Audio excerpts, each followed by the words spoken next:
तो अब तक हम लोग 35 क्वेश्चन कर लिए थे, 36वें क्वेश्चन से हमको आगे बढ़ना था। तो आज का जो हमारा पहला क्वेश्चन है, the enzyme present in gastric juice is, यानी जठर रस में मौजूद एंजाइम इनमें से कौन सा है। तो मैंने आपको डाइजेस्टिव सिस्टम में बताया था कि हमारे स्टमक में एक म्यूकोसा वॉल होता है। इसको आपको यहाँ पर बड़ा करके दिखाया गया है।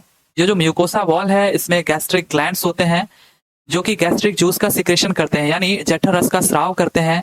और इनमें जो एंजाइम मौजूद होते हैं वो आपके पेप्सिन हो गया, जैसे इवन रेनिन भी हो गया, ठीक है। लेकिन आप ध्यान देना, ये जो पेप्सिन है ये पेप्सिनोजन के फॉर्म में होता है, ठीक है, पेप्सिनोजन के फॉर्म में होता है, यानी इनएक्टिव होता है, डाइजेशन में कोई हेल्प नहीं कर रहा होता है। तो हमारे स्टमक से HCl का भी सिक्रेशन होता है, यानी हाइड्रोक्लोरिक एसिड का, बहुत ही कम मात्रा में।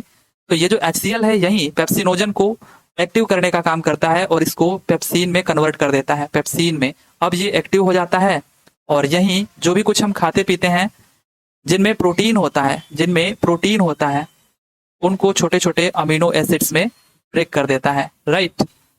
तो पेप्सिन हमारा करेक्ट आंसर हो जाएगा। ट्रिप्सिन ये स्मॉल इंटेस्टाइन में पाया जाने वाला एंजाइम है, और ये जो टाइलिन है ये हमारे सलाइवा में यानी कि लार में पाया जाने वाला एंजाइम है। इसी को हम लोग अमाइलेज भी कहते हैं। अगर ये हमारे लार में मौजूद है तो सलाइवरी अमाइलेज कह देते हैं, और ये अग्नाशय में भी पाया जाता है, यानी पैनक्रियाज में। तो अगर अग्नाशय में मिला तो इसको पैनक्रियाटिक अमाइलेज बोल देंगे, राइट। फिलहाल में पेप्सिन हमारा करेक्ट आंसर हो जाएगा। आगे है, a chemical equation is said to be balanced if number of atoms are the same in both sides. ये हमारा करेक्ट आंसर है।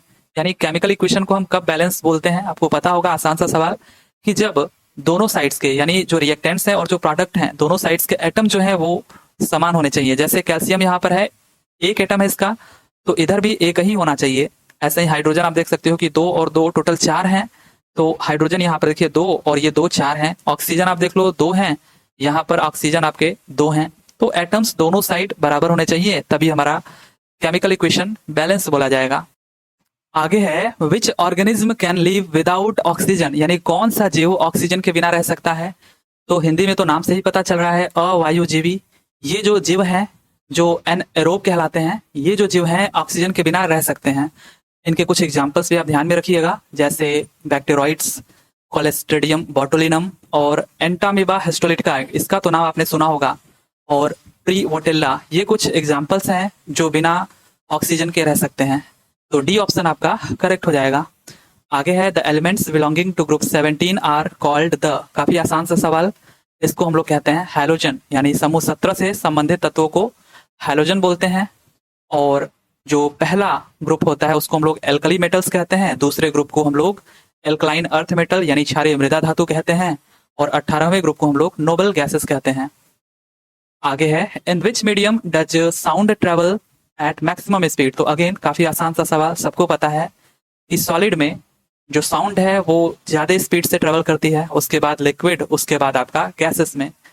मैंने आपको कुछ डाटा बताए थे, ध्यान में रखिएगा कि एयर में, ये पूछा हुआ सवाल है, एयर में 0 डिग्री सेंटीग्रेड पर जो साउंड की स्पीड होती है वो 331 मीटर पर सेकेंड होती है, और 22 डिग्री सेंटीग्रेड पर 343 मीटर पर सेकेंड, और 25 डिग्री सेंटीग्रेड पर 346 मीटर पर सेकेंड। ये आपके NCERT का डाटा है और एग्जाम में पूछा हुआ है, इसको ध्यान रखना। यहाँ से आप एक और रिजल्ट निकाल सकते हो कि जैसे जैसे हम टेम्परेचर को बढ़ा रहे हैं, देखिए आप 25 डिग्री सेंटीग्रेड तक आ गया, तो स्पीड ऑफ साउंड जो है, स्पीड जो है साउंड की, वो भी आप देख रहे हैं बढ़ रहा है। तो अगर आपसे पूछे टेम्परेचर बढ़ाने से साउंड की स्पीड क्या होती है, तो वो भी बढ़ती है। बी ऑप्शन हमारा करेक्ट है। Usually the twig of which tree is used to clean the teeth. तो बचपन से हम लोग जान रहे हैं कि किस पेड़ की टहनी का उपयोग दांतों को साफ करने के लिए किया जाता है, नीम के पेड़ का। तो कितना आसान सा सवाल पूछा गया था। अब अगर आगे आपसे इसका साइंटिफिक नेम पूछे तो आप जरूर बता देना, एजेडी रेक्टा इंडिका, ठीक है, एजेडी रेक्टा इंडिका इसका साइंटिफिक नेम है। अगर आपको याद करने में प्रॉब्लम है तो आप इसको कुछ बना करके याद रखिए, जैसे मैं भी जस्ट बनाया था, आजादी रखता इंडिया, ठीक है। तो अगर आप ऐसे याद रखते हो तो आपको काफी समय तक याद रहेगा, एजेडी रेक्टा इंडिका ये नीम का साइंटिफिक नेम है। आगे है, the correct way of making a solution of acid in water is to, यानी पानी में अम्ल का विलयन बनाने का सही तरीका क्या है। आप अगर कोई सोल्यूशन बना रहे हो तो उसमें एक आपका क्या होगा, सॉल्वेंट होगा, एक सोल्यूट होगा। तो देखिए कौन ज्यादा अमाउंट में होगा, कौन कम अमाउंट में। अब ये जो आपका रिएक्शन है ना, जो पानी में अम्ल का, वो एक एक्सोथर्मिक रिएक्शन है, ठीक है, एक्सोथर्मिक। यानी यहाँ से एनर्जी रिलीज हो सकती है, और अगर ये ज्यादा हो गई तो खतरनाक भी हो सकता है। इस वजह से जो भी कुछ हम मिलाएंगे वो कम अमाउंट में मिलाएंगे जिसमें मिलाना है। तो एसिड को मिलाने से ये एक्सोथर्मिक बन रहा है वाटर में, है ना। तो वाटर ज्यादा होगा और एसिड कम होगा, तभी तो अगर आप ज्यादा मिला दोगे तो हो सकता है कि ये आपका कुछ ज्यादा ही घातक हो जाए। तो कम मात्रा वाला आपका एसिड है, जैसे HCl हो गया या कुछ भी हो गया, तो यहाँ पर आप ऐड करोगे एसिड को वाटर से, न कि वाटर को एसिड से। फर्स्ट ऑप्शन हमारा करेक्ट हो जाएगा। आगे है what is the power equivalent to 1 kilowatt. कितना आसान सा सवाल पूछा गया था, 1000 वाट्स। तो इसमें तो काफी इजी से क्वेश्चन पूछे गए हैं शिफ्ट में। Which of the following is a substance abundantly available in the sea and administered in a certain deficiency disease। यानी निम्नलिखित में से कौन सा पदार्थ समुद्र में प्रचुर मात्रा में उपलब्ध है और एक निश्चित कमी से होने वाले रोग में दिया जाता है। तो समुद्र का नाम सुनते ही आपको पता चल गया होगा कि आयोडीन है, राइट। अब ये जो आयोडीन है, देखिए इसकी कमी से आप जानते हो कौन सा रोग होता है। यहाँ पर ये जो ट्रैकिया है, ट्रैकिया के जस्ट ऊपर, ठीक ऊपर एक आपका थायराइड ग्लैंड होता है। ये थायराइड ग्लैंड खोजता रहता है आयोडीन को। अगर आयोडीन की कमी हुई तो ये आयोडीन को पाने के लिए, जो आपका थायराइड ग्लैंड है, आयोडीन को पाने के लिए ये और बड़ा होता चला जाता है। जब ये और बड़ा होता चला जाएगा तो आप हाइपोथायरॉयडिज्म के शिकार हो जाओगे और आपको घेंघा रोग हो जाएगा, ठीक है। इसी को हम लोग क्या कहते हैं, घेंघा रोग, या फिर इंग्लिश में इसी को हम लोग ग्वाइटर कह देते हैं, ठीक है, ग्वाइटर। और आप नाम याद रखना, गंडमाला, ठीक है। ये आपको हो जाता है आयोडीन की कमी से। तो बी ऑप्शन आपका क्या हो जाएगा, करेक्ट हो जाएगा, आयोडीन। आगे है beryllium is very similar to, यानी बेरिलियम इनमें से किसके समान है। अब आप जैसे कोई ग्रुप लिखते हो, हमें तो क्या पता है कि किसी भी एक ग्रुप का, जैसे पहला ग्रुप है हली ना करब सस्फर, है ना, आप ऐसे ही लिखते हो या फिर जैसे भी आपने याद किया हो। तो यहाँ पर एक ग्रुप के जो एलिमेंट्स होते हैं उनकी प्रॉपर्टीज लगभग एक जैसी होती है। तो हमें तो बेरिलियम चाहिए, ये दूसरे ग्रुप में आता है, आप इसको ऐसे लिखते हो ना, बेमक्का सरबारा। तो यहाँ पर जितने भी आप देख रहे हो इस बेरिलियम के ग्रुप में जितने भी एलिमेंट्स हैं, इनकी प्रॉपर्टीज लगभग एक जैसी है, लेकिन ये ऑप्शंस में कहीं है ही नहीं। तो ये जो बोर्ड ने सवाल पूछा था ऐसा नहीं पूछा था, इसने लिखा था बेरिलियम कुछ हद तक किसके समान है। यहाँ पर मैंने लिखा नहीं है कुछ हद तक, बट उसने लिखा था बेरिलियम कुछ हद तक किसके समान है। तो आपको अब बताना है, जैसे ये S ब्लॉक के एलिमेंट है ना, अगर आप P ब्लॉक के एलिमेंट्स को यहाँ पर रखो, जैसे पहला पीरियड, दूसरा पीरियड, तीसरा पीरियड, तो मैं दूसरे और तीसरे की बात कर रहा हूँ क्योंकि पहले में तो आपका हीलियम हो गया। दूसरे पीरियड में आपका बकनोफनी आ जाएगा, यानी boron, carbon, nitrogen, oxygen, chlorine, ऐसे करके। और तीसरे पीरियड में आपका नमक, अलसी, PS कलर, यानी aluminium, silicon, phosphorus, sulphur, chlorine, argon, ऐसे करके। तो इनके बीच एक डायगोनल रिलेशन बनता है, ये कुछ इस तरीके से, ये डायगोनली एक दूसरे के समान होते हैं। जैसे जो लिथियम है उसकी जो कुछ केमिकल या फिजिकल प्रॉपर्टी है मैग्नीशियम के समान होगी, बेरिलियम की एल्युमिनियम के समान, बोरॉन की सिलिकॉन के, कार्बन की फास्फोरस के। तो इस बेसिस पर आप बता सकते हो कि बेरिलियम जो है वो एल्युमिनियम के समान है। तो आप इसको ध्यान में रखना, ठीक है, एटलीस्ट इतना तो आप ध्यान में रखना कि अगर आपसे पूछे कुछ हद तक कोई भी एलिमेंट्स जैसे लिथियम या फिर बोरान, कार्बन, ये किसके समान है, तो अगर आपको ये पता है, इसको लिखना आपको आता है, तो आप आसानी से बता सकते हो कि कौन सा एलिमेंट की प्रॉपर्टी लगभग किसके समान है। तो यहाँ पर एल्युमिनियम हमारा करेक्ट आंसर हो जाएगा, क्योंकि बेरिलियम का डायगोनल रिलेशनशिप एल्युमिनियम के साथ बन रहा है। ये आपका 13, 14, 15 के हैं, P ब्लॉक के, राइट। आगे है कि which of these is used to impart sour taste to food, यानी इनमें से किसका उपयोग भोजन में खट्टा स्वाद प्रदान करने के लिए किया जाता है। तो काफी आसान सा सवाल है, टेमेरिंड, ये आपका करेक्ट आंसर हो जाएगा, इमली। Keeping the potential difference constant, the resistance of a circuit is halved. What happens to the current? अब हमसे करंट पूछा गया है, काफी आसान सा सवाल ये भी है कि I is equals to V/R, Ohm's law से हमें पता है, और रेजिस्टेंस को हमको हाफ करना है। तो जो हमारा न्यू करंट आएगा वो V अपान इस रेजिस्टेंस को हाफ कर दो तो ये 2 ऊपर चला जाएगा, 2V/R, यानी 2I जो ओल्ड था आपका, तो पुराने का ये दुगना हो गया। सो फर्स्ट ऑप्शन हमारा करेक्ट हो जाएगा। आगे है which set of sign convention is followed while dealing with reflection of light by spherical mirrors, यानी जब हम स्फेरिकल मिरर्स के साथ डील करते हैं तो कौन से साइन कन्वेंशन का यूज करते हैं।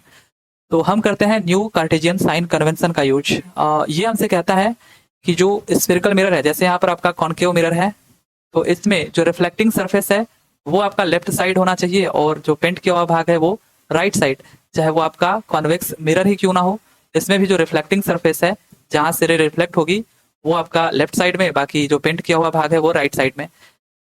ये चीज हो गया पहला। और दूसरा कि जो भी हम डिस्टेंस मेजर करेंगे, चाहे वो ऑब्जेक्ट का करें या फिर इमेज का, उसको हम पोल से मेजर करेंगे, ठीक है, ये पोल से। और ये जो डिस्टेंस होगा वो हमेशा नेगेटिव में होगा। जो लेफ्ट साइड हम डिस्टेंस मेजर करेंगे वो नेगेटिव होगा, और जो राइट साइड हम डिस्टेंस मेजर करेंगे वो पॉजिटिव होगा। और जो इस प्रिंसिपल एक्सिस की, ये प्रिंसिपल एक्सिस है, इसके ऊपर जो हाइट होगा वो पॉजिटिव होगा और जो नीचे हाइट होगा वो नेगेटिव होगा। तो ये न्यू कार्टेशियन साइन कन्वेंशन है जिसका यूज हम लोग स्फेरिकल मिरर में करते हैं। आगे है why do we fall down when we step on a banana peel, यानी जब हम केले के छिलके पर कदम रखते हैं तो हम नीचे क्यों गिर जाते हैं। तो ये तो कॉमन सी बात है कि जब हम केले का छिलका पर पैर रखते हैं तो ये इतना चिकना होता है कि इसका फ्रिक्शन यानी कि घर्षण काफी कम होता है, जिससे हमें ग्रिप नहीं मिल पाता खड़े रहने के लिए और हम गिर जाते हैं। तो कॉमन सेंस से भी आप इसको बता सकते हो। आगे है what happens when calcium is treated with water, यानी जब हम पानी से कैल्शियम को अभिकृत करते हैं तो क्या होता है। यहाँ पर आपके सामने कुछ स्टेटमेंट दिए गए हैं, इनको देख करके बताना है। जब हम कैल्शियम को वाटर के साथ ट्रीट करते हैं, मैंने आपको रिएक्टिविटी टेबल में बताया था कि सोडियम हो गया या फिर जो मैग्नीशियम है, ये पानी के साथ, चाहे वो ठंडा हो गर्म हो कैसा भी पानी हो, इवन स्टीम के साथ, ये काफी वायलेंट होते हैं, उग्र होते हैं जब रिएक्ट करते हैं। तो इस वजह से इनको, जैसे सोडियम हो गया, इनको हम लोग केरोसिन में डुबो करके रखते हैं। वहीं पर जो कैल्शियम होता है ये भी पानी के साथ रिएक्ट करता है, लेकिन इनके जितना वायलेंटली नहीं, ये कम उग्र होता है। ये जब रिएक्ट करता है तो कैल्शियम हाइड्रोक्साइड बनता है, साथ ही साथ हाइड्रोजन के बबल्स बनते हैं। तो आप देख लो यहाँ पर थर्ड ऑप्शन जो हमारा दिया हुआ है, it reacts less violently with water. और फोर्थ स्टेटमेंट है bubbles of hydrogen gas formed stick to the surface of calcium. तो थर्ड और फोर्थ हमारा ये स्टेटमेंट करेक्ट हो जाएगा, इसलिए डी आंसर हमारा करेक्ट हो जाएगा। आगे है which of the following is about 23 feet long in an average adult human beings. तो 23 फीट लंबा कौन सा होता है इनमें से। तो ये आपका होता है स्मॉल इंटेस्टाइन। आपका जो पूरा एलिमेंट्री कैनाल है जो माउथ से शुरू होता है, माउथ से शुरू होते हुए स्टमक में आया आपका, और ये आपके स्मॉल इंटेस्टाइन में गया, फिर लार्ज इंटेस्टाइन और एनस तक जाकर के खत्म होता है। इसकी जो टोटल लेंथ होती है वही 9 मीटर होती है, यानी जो पूरा एलिमेंट्री कैनाल है। अब इसमें से जो आपका स्मॉल इंटेस्टाइन होता है यही आपका 6 से 7 मीटर हो जाता है। यानी अगर हम बात करें तो 22 फीट या 23 फीट, ठीक है, एग्जैक्ट नहीं होता है, 22 फीट और 23 फीट के करीब होता है। तो यही आपका सबसे लंबा पार्ट होता है पूरे एलिमेंट्री कैनाल का, जो कि क्वाइल्ड फॉर्म में आप देख सकते हो, नैरो होता है, क्वाइल्ड फॉर्म में और काफी लंबा होता है।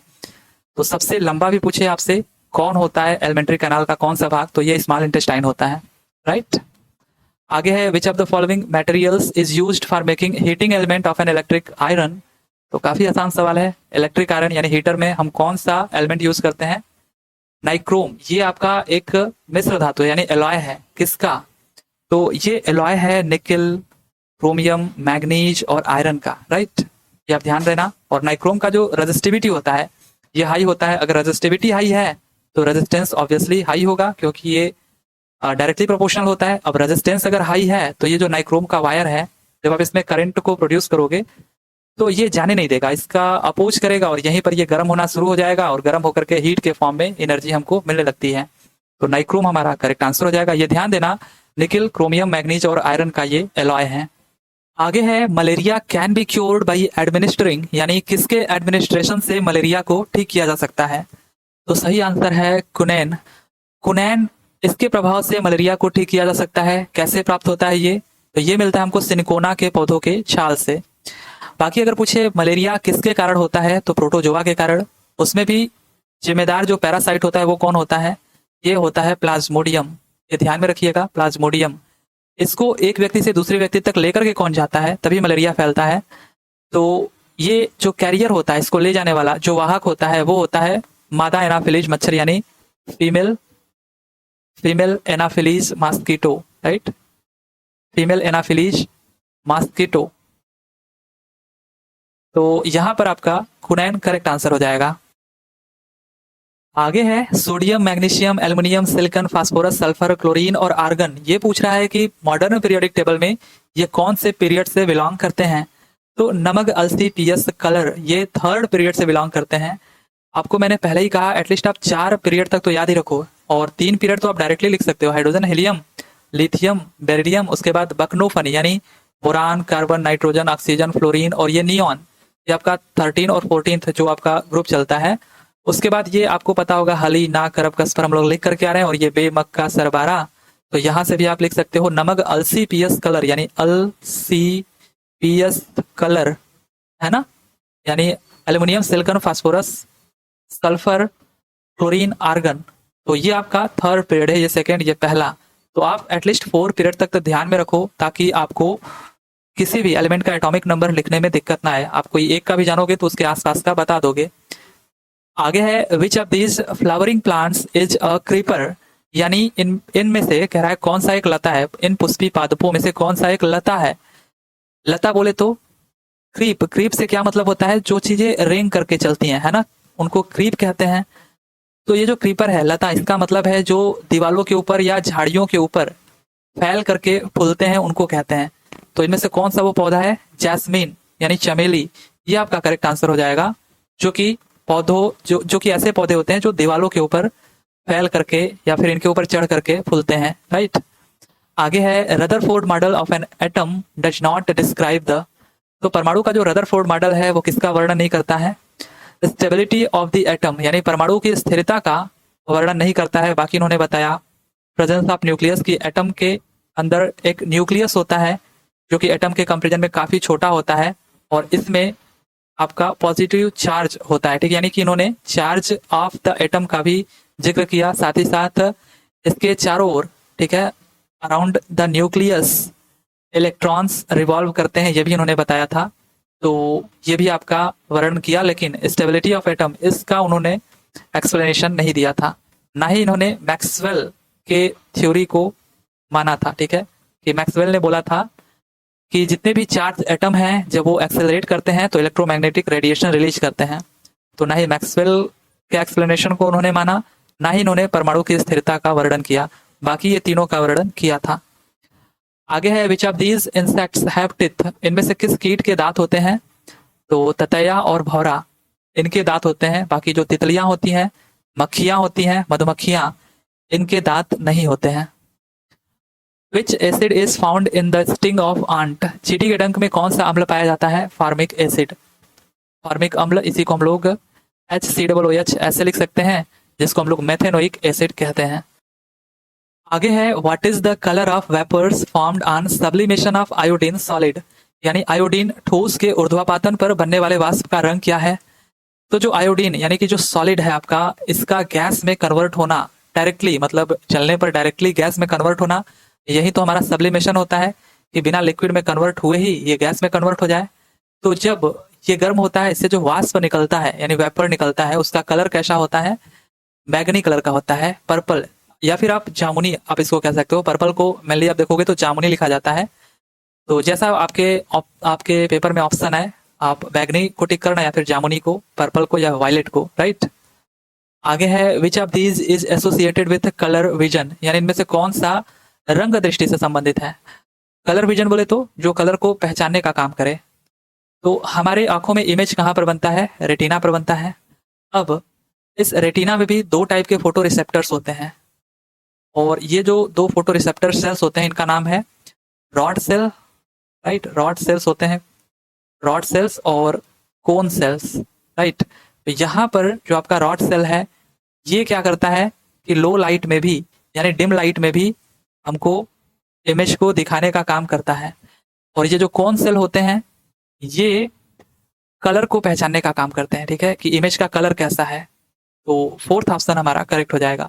शंकु यानी कि कोन सेल्स जो होते हैं ये एसोसिएटेड है कलर विजन से।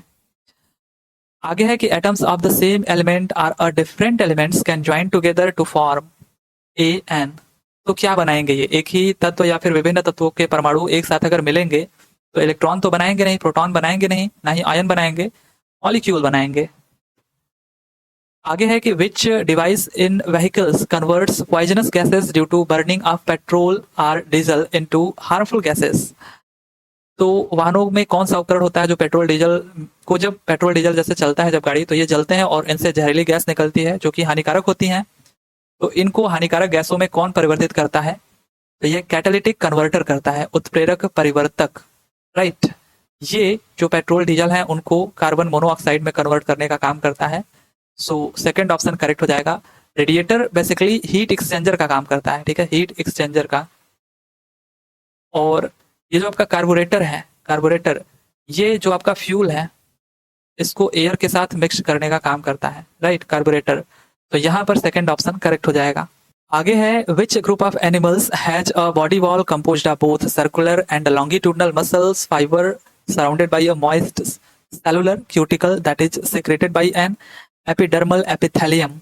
तो ऐसे क्वेश्चंस अगर आप देखो जो थोड़े बड़े हैं पढ़ने में, तो आप उनको एक बार स्किप करने का सोचा करो, क्योंकि ये आपका टाइम वेस्ट करने के लिए बने होते हैं। 1 मिनट से भी कम का टाइम है और उसमें से भी आपके कुछ सेकंड्स निकल गए इसको पढ़ने में ही।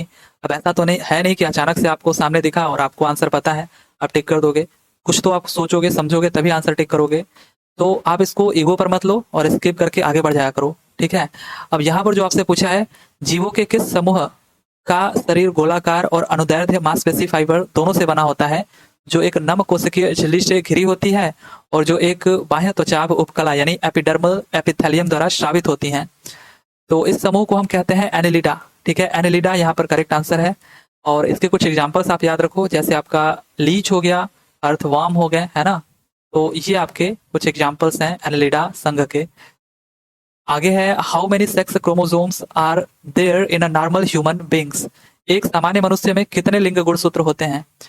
तो अगर हम बात करें सामान्य मनुष्य के प्रत्येक सेल की, तो उसमें 46 क्रोमोसोम होते हैं। और यहीं पर पेयर की बात करा जाएगा तो ऑब्वियसली ये 23 पेयर हो जाएगा।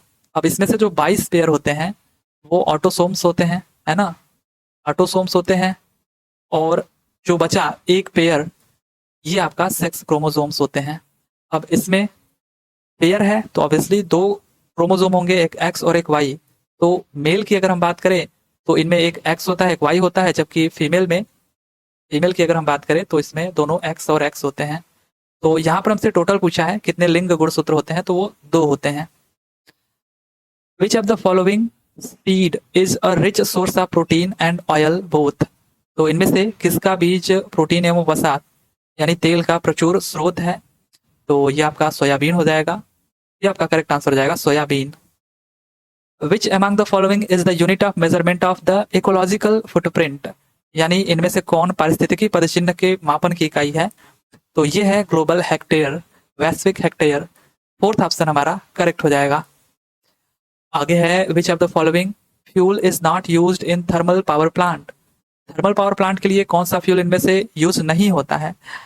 फ्यूल ऑयल यूज करते हैं हम लोग, नेचुरल गैस का यूज कर सकते हैं, कोयले का तो यूज कर ही सकते हैं। ये सारे के सारे थर्मल पावर प्लांट को बताते हैं जिनमें हम ईंधन का यूज कर सकते हैं।